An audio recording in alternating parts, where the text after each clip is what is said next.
Hello everyone, আজকে আমি আর অঙ্কিতা এসেছি তন্ময় স্যারের মেয়ের বার্থডেতে জন্মদিনে। আর আমরা তো ভীষণ খুশি, ঠিক আছে, দুজন সেজেগুজে আমরা চলে এসেছি। আর হঠাৎ করে আমাদের প্ল্যান একসাথে আসার, মানে আমরা আমরা কিন্তু আগে থেকে জানতাম না যে আমরা একসাথে আসবো।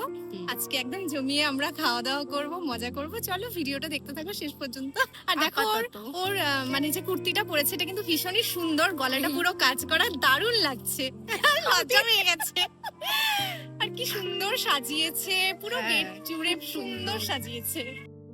কি আর আমাকে সাজলে মানে ভালো লাগে না, জন্য আমি কিছুই সাজি নাই।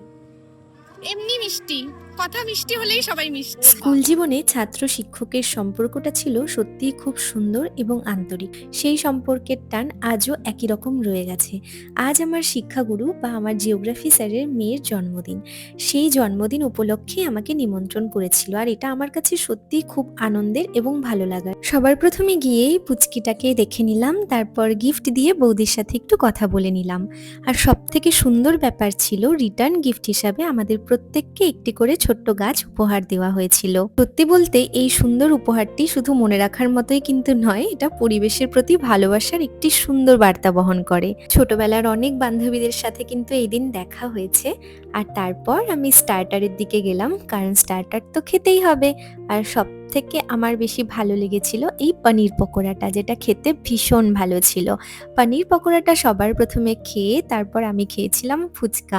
বিশ্বাস করো, এই গরম গরম পনির পকোড়াটা জাস্ট ওয়াও ছিল। আর জানো তো, এই দিন প্রচুর গরম ছিল, কিন্তু ভেতরে এত কুলারের ব্যবস্থা ছিল যে সেরকম একটা অসুবিধা কিন্তু কারো হয়নি বললেই চলে।